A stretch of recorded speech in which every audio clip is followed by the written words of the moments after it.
বিচার ও জনপ্রশাসনের সংস্কারে রাজনৈতিক ঐক্যমত নিয়ে সন্দিহান বিশ্লেষকরা।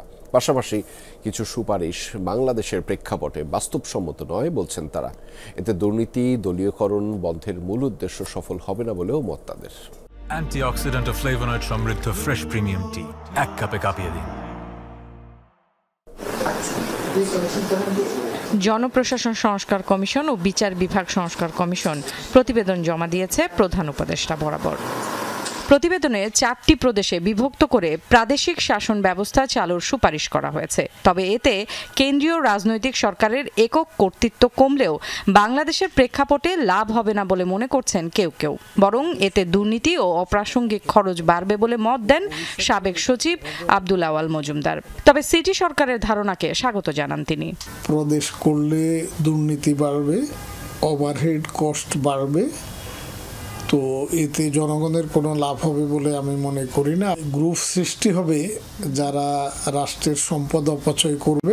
এমনি তো দুর্নীতি শেষ নাই, এটা আরও দুর্নীতি বাড়িয়ে তুলতে পারে। এক, আমাদের ট্যাক্স বেড়ে যাবে, আমরা দুইবার ট্যাক্স দিতে হবে। একটা হলো আপনি কেন্দ্রীয় সরকার ট্যাক্স দিবেন, ফেডারেল সরকার ট্যাক্স দিবেন, আবার আপনি প্রাদেশিক সরকার ট্যাক্স দিবেন। ক্যাডার বৈষম্য কমানোর দাবি অনেক দিনের। তবে উপসচিব পদে প্রশাসন ক্যাডারের কোটা 75 থেকে 50% কমিয়ে আনার প্রস্তাব গ্রহণযোগ্য নয় বলছেন প্রশাসন ক্যাডারের সাবেক এই কর্মকর্তা।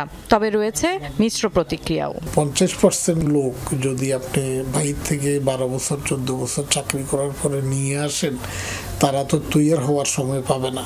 ওনাদের এই সুপারিশ একেবারেই গ্রহণযোগ্য না। এটা দিয়ে দেশের ক্ষতি হবে, কোনো লাভ হবে না। বরং আমরা যা অন্য ক্যাডারগুলোর যে ক্ষোভ আছে তাদের সুযোগ সুবিধা বাড়াই। সবগুলো সংস্কারের ক্ষেত্রে আসলে নাগরিকদের মতামতের একটা প্রাধান্য আছে।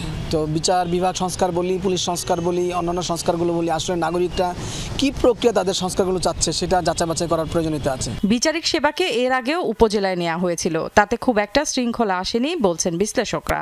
বরং বিচার বিভাগের সত্যিকার অর্থে স্বাধীনতা নিশ্চিত করা জরুরি। বেঞ্চ পরিবর্তনের মধ্যে দিয়ে মানুষের অধিকার প্রতিষ্ঠিত হতে পারে না। মূল বিষয়টা হলো বিচারকরা কতটা নিজেরা স্বাধীন থাকতে চান, আরটা হলো তারা স্বাধীনভাবে কাজ করার সক্ষমতা কতটা রাখেন। তৃতীয়ত হলো আমরা তাদেরকে স্বাধীনভাবে কাজ করার পরিবেশটা কতটা দিয়েছি। তবে দিন শেষে এসব সংস্কার বাস্তবায়ন নিয়ে সন্দিহান তারা। স্বার্থের বিরুদ্ধে রাজনৈতিক ঐক্য গড়ে উঠবে কিনা তা নিয়ে সংশয় আছে বলছেন এই রাষ্ট্রবিজ্ঞানী। উপলব্ধির বিষয় নাগরিকদের এবং রাজনীতিবিদদের।